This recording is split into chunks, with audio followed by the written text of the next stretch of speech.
Coming up on today's show, I know a lot of Patriots fans are pretty fed up with Jerod Mayo, but now this recent report may show that the New England Patriots are not happy with Gerard Mayo. What could this mean for the first-year head coach? On the back half of the show, they could possibly be trading for a top wide receiver to give Drake Maye the target of his dreams. But before we hop into that, if you're wondering why I'm wearing my Boston Celtics shirt, it's because I am the host of Celtics Today by Chat Sports here, and I am going live tonight at 6:30 p.m. Eastern Time, Celtics versus Knicks, and Banner 18 will be hung in the rafters. If you guys want to join me, well, go ahead and like this video. I know a lot of Pats fans are also Celtics fans, but I just wanted to make sure. So, if you guys love the Celtics, hit that thumbs up, and let's get into it.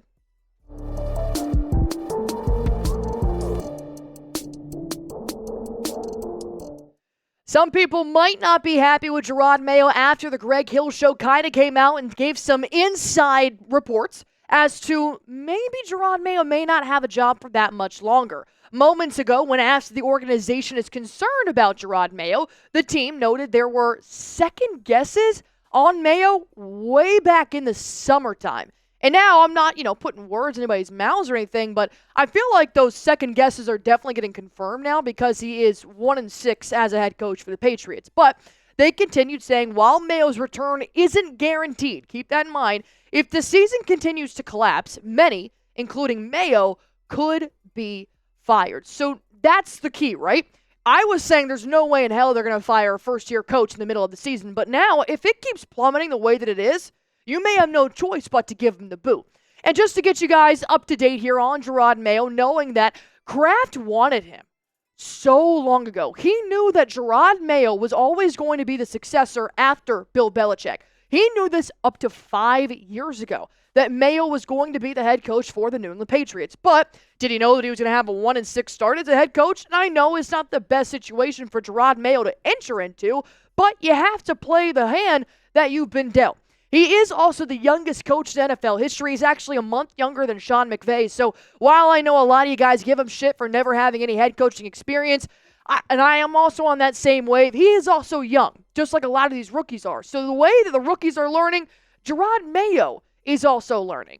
But I'm just going to go on ahead and give you guys my statement right now. I don't think they're going to fire Gerard Mayo, at least not right now. Why? Because I do think there are still 10 games left in this season that Gerard Mayo could possibly save his job.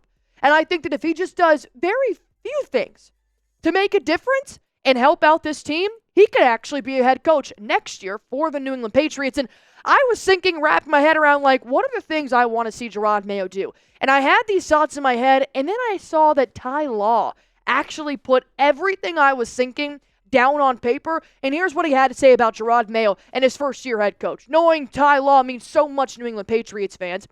He said he has to do something other than just delegate. You have to be an active participant, not only coaching the team, but if need be, going into that offensive huddle on the sideline, doing those adjustments at halftime. If you need to get on your defense because you want to call them soft, you know what? Get off the sideline. You tell your offensive coordinator to delegate and to handle the ropes while I go chew out my defense because they're soft as hell. That's what a head coach needs to be doing. Do you know how many times you saw Bill Belichick taking a knee right in front of the bench because he needed to get eye level with these guys saying, do your fucking job? That's what Gerard Mayo needs to do. Sorry for cussing. There is zero discipline on this football team. And I kind of knew it after the first couple of games, but week 5, 6, and 7, it just confirmed it for me.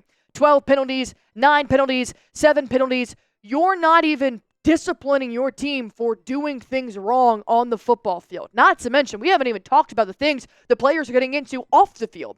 That's not Gerard Mayo's fault, but if there was some discipline maybe in the locker room, you're not going to go against your head coach. At least I would never, but I'm not a professional football player. And we know that Mayo played for Belichick. You got to see firsthand what Belichick was like as a head coach. I'm not saying you need to come in here and do what Belichick did. I mean, every head coach is going to have his own system. I'm sure they told that to Nick Saban's successor as well. But you also understand what a good head coach is because you played for one. And I think if I was walking into anything for my first time at a job, my first year as a college student, I would look and see what people did before me that were successful. And if you've got the blueprint from Bill Belichick himself, you should know better than to be doing the bare minimum and allowing your team to plummet and go 6 straight losses. It's honestly disgusting to watch. And I remember a few years ago, I'm watching Hard Knocks, and I'm a big fan of Hard Knocks. And I saw head coach Dan Campbell in tears talking to his Detroit Lions team a couple years ago when they were not successful. And all he said was, just trust me. I've got a plan for you guys. I just need you to trust me. And look what that did for the Detroit Lions. Not to mention, Dan Campbell, an ex-NFL player, was out there working out with the Detroit Lions as well. He said, you sweat, I sweat. That was a coach getting literally on the ground with his players and going through the ins and the outs, showing him that we are the same. I want to win, you want to win.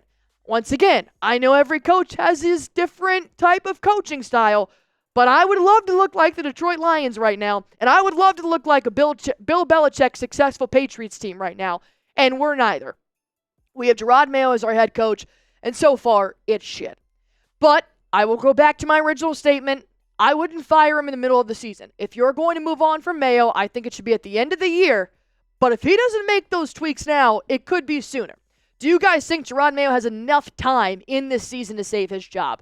Type S for save or type F for fire. We're going to break down our possible trade target coming up in just a moment, but I want to make sure you guys know basketball is back, baby. And NFL has been here as well. So if you guys want to test out your skills, go on ahead and download Prize Picks, the #1 daily fantasy sports app in America that I'm playing it. Producer Joey's playing it, and over 10 million users are playing it right now. Why? Because it's super easy. All you have to do is pick more or less on a player's projected stats, and you can win up to 100 times your money on Prize Picks with as little as 4 correct picks. I literally play this more than I probably should, but it's just so much fun. And I love the promotions, man. Not to mention today is Taco Tuesday, which means they're giving you a great discount on a player's projected stats. And they sometimes like to throw a good little promotion out there just for shits and giggles, right? Anthony Edwards. To have 1 point, you win. Why would you not take that? I have Jason Tatum having more than 40.5 points, rebounds, and assists, and I've got Kat, the newly appointed New York Knick, to have more than 11 rebounds as well. These are my Prize Picks. Feel free to copy them. I also always go more. It's just how I play, and I've won over 25 entries and over $1,000 playing this. So if you guys want to go ahead and make your picks, go to prizepicks.com or download the app today and use code CLNS. Get $50 instantly after you play your first $5 lineup. Download the app today, use code CLNS. Get $50 instantly after you play your first $5 lineup. Prize Picks, run your game. Patriots rumors are now starting to point their fingers towards a very successful wide receiver that could be a top trade target come the NFL trade deadline. And I want the Patriots to pick up the phone and call out west and get this wide receiver for Drake Maye more than any wide receiver they have tried to get so far in the offseason and this season alone. And if you guys want the Patriots to make a trade, just like the video. Just please let me know I am not by myself, because if I have to watch another weekend of this Patriots football team that is undisciplined and they do not allow Drake Maye to flourish the way that he needs to, I'm going to lose it. I'm already starting to kind of lose it, but I'm not fully there yet. Hit that like button for me while I tell you who I think the Patriots should end up trading for. And in my opinion, I think they need to give a call to the Los Angeles Rams. Diana Rossini tweeted out that Cooper Kupp is now available for trade conversations. As sources told him, the Rams have indicated a willingness to take on some of their 2024 salary for Cooper Kupp and are seeking a second-round pick. You better. Fax, email, call, text, send a fucking owl to the Los Angeles Rams and ask them what it would take to get Kupp to the Patriots. This would be huge if he was in a Patriots uniform. And I know he's had some injury issues, but you know what? We've dealt with that in New England. We can continue to deal with that as well, because Kupp is one of those generational talents and I know he's on pretty much all of your fantasy teams right now, that Drake Maye needs some help. When you're looking at a guy like Kupp, you're looking at the number one target for Drake Maye. But I'm seeing the reoccurring trend that a lot of you guys are seeing here. 2 games played, 12 games played, 9 games played. We have not seen a full season out of him since 2021. But it's worth it because in the 2 games played, he's already one of our top receivers. That's why it's worth it. And if you need to understand a little bit more about what it would take for Cooper Kupp to come to New England, it's not genuinely that much for the Patriots to be able to handle. They're looking for a second-round pick. I think Cooper Kupp is 110% worse than draft capital. I'm going to be honest. And you got to take on his salary. If only the Patriots had $42 million in cap space. Oh, wait. They do. And they're not spending it on anybody. And he makes $9 million this season. He'll make $20 million next season. But the asterisk with Cooper Kupp, and this comes with a lot of great players, is that he's only played 2 games this season. But you know what? If Christian McCaffrey was on the trade block, you would still trade for Christian McCaffrey. This is the same thing, just a different position. This would be absolutely a game-changing move. And I know that Elliott Wolf has said from day one he wants to bring a top receiver into this Patriots offense. You got the quarterback. You tried to get him a top receiver in Jalen Polk, and he sucks. And now you've got Demario Douglas, and you're not using him a lot, but Cooper Kupp is also a lot bigger than Demario Douglas as well. He's pretty much Hunter Henry, but a real receiver, which would be huge because we've already swung and missed on 3 top receivers in the NFL. You guys remember, take it back to the offseason. We offered Calvin Ridley a chunk of change, but he wanted to go play for the Tennessee Titans. Me. How's that working out for you, Calvin Ridley? Not great? Deebo Samuel, he re-signed. Brandon Ayuk, he re-signed. So we've already tried to get these big names to come to New England. Cooper Kupp may be one of our last objectives this year. And once again, you look at the wide receiver depth chart, and I love Pop Douglas. I think that he's our obvious wide receiver 1, despite Alex Van Pelt really using him in a limited fashion. Jalen Polk, yeah, he's a rookie. He's still got some time to improve, but as of right now, he's ass. And then Kayshon Boutte, he's really only been your go-route guy. He's really only gotten action on those deep balls. I think Cooper Kupp is your perfect wide receiver 1. And honestly, one of the only reasons why they would even ever trade him away is because of Puka Nacua, which they hit the jackpot. They got 2 beautiful wide receiver 1s in Puka and Cooper Kupp. And knowing that Puka is younger, they're going to keep him around. So if Kupp were to come to New England, it would absolutely change the course of this season. And even knowing that Kupp played with Kendrick Bourne at Eastern Washington gives you a little bit of hope that maybe there's a connection there that he can start to come in and just immediately make an impact and fit into the locker room. And maybe even Bourne can send a message saying, hey, dog, we need you to come play. From a position player to position player, we need you to come play.